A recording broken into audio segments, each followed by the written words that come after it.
It's been a while since I've been on my bike.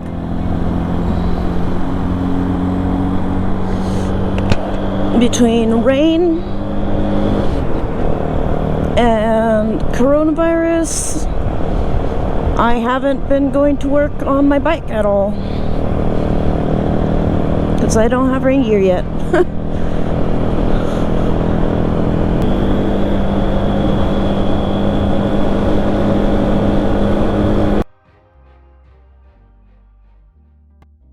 Anyways, I've been meaning to do a review on the Kymco K-pipe for a while.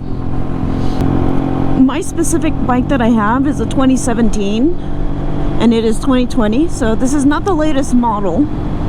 The newer ones have some little details that are nicer and all that, but the main thing is I know that most people have no experience with Kymco in general in the US, so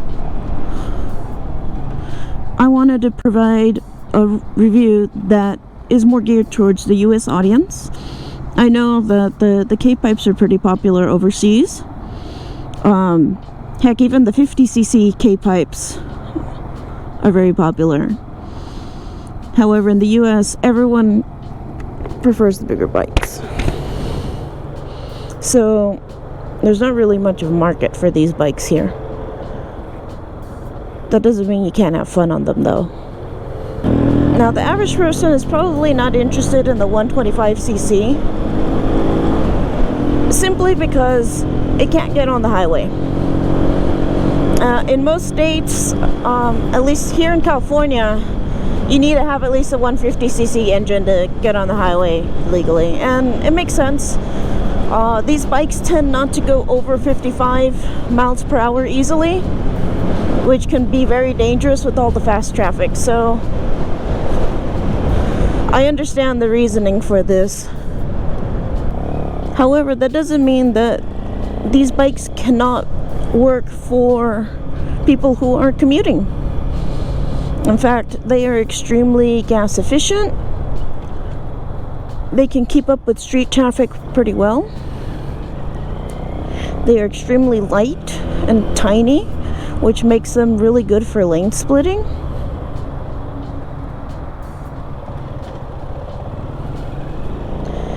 And they're very good on gas. This one gets approximately 80 miles to the gallon, and its tank is only like about a gallon, but it goes pretty far, you know. But most people don't generally consider the 125s as a good commuter because you can't go on the freeway. They're tiny bikes, and usually the 250 is like the smallest bike that people consider as a proper beginner bike.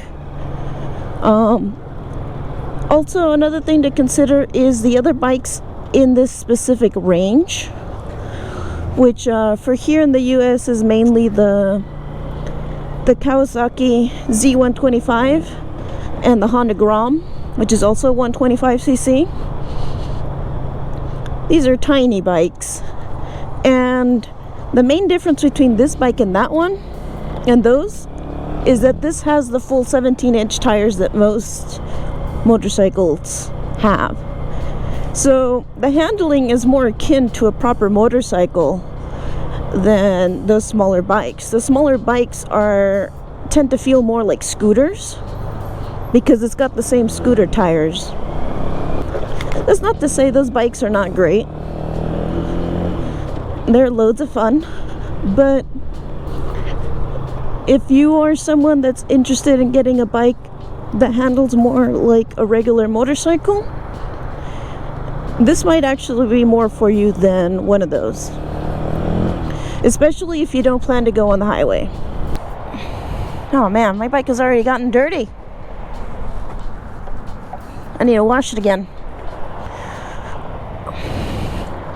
So this is the bike. I don't know, this is not the best light. It's kind of late here, but I'll do a quick walk around so you can get an idea for what the bike looks like. So it's got full 17-inch tires. It's got a whopping 17 horsepower single cylinder engine that gets about 80 miles to the gallon. Yeah, a whole 7 horsepower. I believe the Groms are a little more than that. Brand new. These cost about $2,200 plus any dealership fees and all that. So they are still a pretty cheap bike compared to the Grom and the Z125. So if you're on a tight budget and you still want to learn and want to get a small bike, this isn't a terrible option, even brand new. I got mine used, so that saved me a little bit as well. What else? So this does have a manual engine, so you still have to use the clutch and the shift lever. It's not automatic. However, these do have a slightly different shift pattern. Most bikes go first, neutral, second, third, fourth, and whatever gear afterwards. This one goes neutral, first, second, third, and fourth, and that's as high as it goes. It's a 4 gear. So that could take some getting used to if you are going to transition from this bike to another bike, or if you already know how to ride and you're transitioning to this bike, it might throw you off a little bit. Another thing to keep in mind is if you are short, you may not like this bike as much. The seat height is 31 inches, actually 31 and a half. They might, I don't know if they've lowered it in future models, but at least this one is 31 and a half, which I'm a 27-inch inseam, so I can barely tiptoe with 1 foot on one side, tilting it slightly. So this is not the best for short riders, but it can help get you the confidence you need for riding taller bikes, because most people cannot flat foot every bike out there, especially if you plan to go on to adventure bikes or enduro or dual sport bikes, which usually are a little taller to give clearance for the suspension. So this isn't a bad option if that's what you're looking for. However, again, because it's got the 17-inch tires, the handling will be a lot similar to other full-size bikes. So if you are looking to learn and then transition to a bigger bike, this isn't a terrible option. Whereas the Groms and the Z125, they will feel very different. They'll be a little bit rougher of a ride as well. The other thing to keep in mind though, because this is a cheaper bike, it doesn't have all the bells and whistles that some of the other bikes have. For example, this is a carbureted engine. It is not fuel injected. So if you're not familiar, that may mean having to warm up the bike a bit. It may be a little bit more finicky, whereas fuel injected is ready to go right away.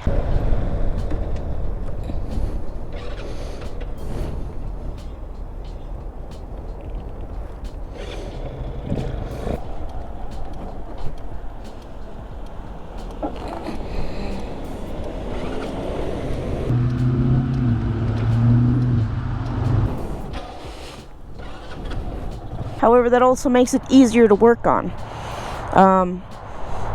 The carburetor is really easy to deal with. The air filter is basically just you screw it out, put in a replacement, and you're good to go. A lot of the maintenance on this bike is really simple because it is so simple. I mean, you can see it doesn't really have fairings. It's kind of like a naked standard look to it. But it does look kind of sporty. Most people would not realize how tiny of a bike it is unless they look at it up close. It is rather quiet. Here, I'll turn it on so you can hear it.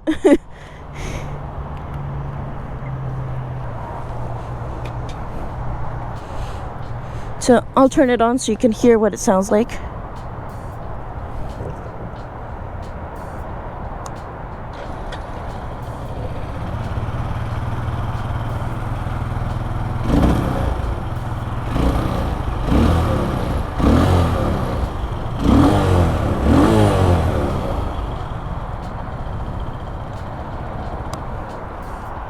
Yeah, so it's actually really quiet. It vibrates a little bit. It's a single cylinder engine. You can feel it struggle. But honestly, for going around town, it is fantastic. I commute to work less than 10 miles on the streets. And it does just fine. I've been able to hit my record on this bike going downhill, open throttle completely for a long stretch has been 67 miles per hour. So keep that as a reference. My boyfriend has been on here, and I think the fastest he has been able to get on it is 55. So it really does depend on the rider, like most of these smaller bikes. And honestly, it's not really built for speed. The acceleration is not extraordinary. I've had a Prius out accelerate me without even trying. So these aren't really built for speed. They're built for utility, for getting around at a low cost, being easy to maintain. There's no real complex systems. All the electric